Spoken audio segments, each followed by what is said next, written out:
Labadiena, lietuviai, Lietuvos piliečiai. Vėl pasižiūrėkit už nugaros kokie plakatai gražūs ir žmonės matyti.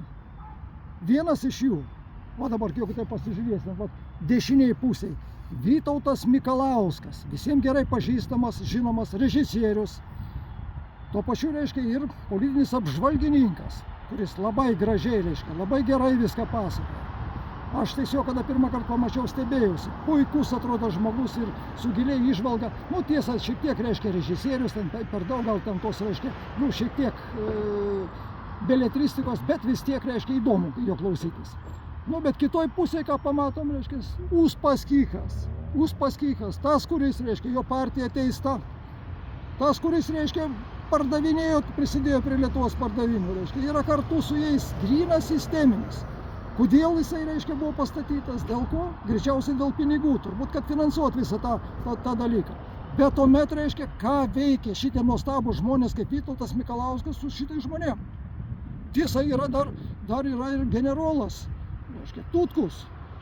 Nu, irgi, reiškia, žmogus neblogas, pasisako už tai, kad lygtais viskas ir tvarkoj galima sutart. Bet ir dar tiesa advokatas yra. Advokatas Erikas Pavlovičius. Nu, tai irgi, reiškia, mūsų teisme, kada mums siūlė, man 10 metų, reiškia, kitiems ten mažiau, bet tai gynė Giedrių Grabauską. Nu, atrodo, irgi jis neblogas žmogus, irgi labai neblogai kalba viską. Bet yra vienas vienintelis, reiškia, toks rimtas deguto šaukštas. Visada, reiškia, pasako, mes prieš karą, mes, reiškia, prieš tos emigrantus, prieš, reiškia, tos iškrypėlius, viskas gerai, bet mes už NATO. O NATO, kas yra ant NATO durtuvų, būtent ir atnešta, reiškia, visa LGBT, visi, reiškia, iškrypėliai, visas išnaudojimas eina, reiškia, šeimos, reiškia, valstybių sunaikinimas, smulkaus vidutinio verslo sunaikinimas ir pačios valstybės, kaip sakau, ir privačios nuosavybės sunaikinimas ir žmonijos 90% sunaikinimas. Tai jie už NATO, tai kas reiškia, tai arba meluoja, arba nesuvokia, ką jie daro. Tai vat, aš pastebiu, kad reiškia, visi reiškia tie, kurie, vat, dar kiti ten veikėjai yra, kurie iš partijos į partiją bėgioja, kurie yra neaiškus tipai sulindę, tai jie prisidengia, va tokiais, vat, kaip Vytautas Mikalauskas, normaliais, gerai žmonėm prisidengia ir, reiškia, naudojasi, reiškia, ir dirba tą juodą darbą. Norėtųsi, reiškia, su jais rasti bendrą kalbą. Turbūt, reiškia, jeigu Seime bus rasim tą bendrą kalbą, nes ten yra neblogų žmonių ir yra neblogai mąstantis. Jie tikisi, kad, reiškia, generolas ir kiti padarys kažką tokio, kuris reiškia, bus už tai, ką, reiškia, tavo politiką vykdys. Bet ar taip ar ne taip, tai parodys jų konkretus darbai.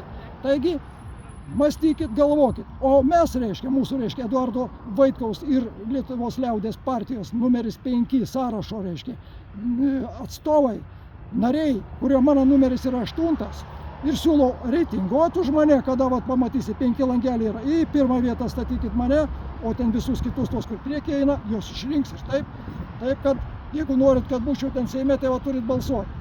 Ir tada mes, vat, reiškia, išrinkti, mėginsim, reiškia, keisti šitą situaciją. Konkrečiai reiškia, kad nebūtų to karo. Mes esame prieš karą, prieš NATO ir prieš dabartinę Europos Sąjungą. Tai nereiškia, kad mes išvis prieš tą sąjungą. Ne, mes tik tai prieš jos tas vertybės, prieš tą jų politiką, kurie vykdo, o jų politika yra sunaikinti, kaip aš sakiau, reiškia, išvardinau. Žmonės yra antižmogiška, yra satanistinė politika, kuri, reiškia, mums nieko gero neduos. Tai mes turim persvarsyti tą visą Europos Sąjungos stojimo, reiškia, visas sutartis, persvarsyti, reiškia, stojimą į NATO sutartis, kurios be referendumo. Taigi laukia didžiulis darbas. Jeigu kartu padėsit, įsijungsit, balsuosit, remsit mus, tai mes galim pakeisti. Juolab, kad dabar vyksta, reiškia, didelis geopolitinis lūžis.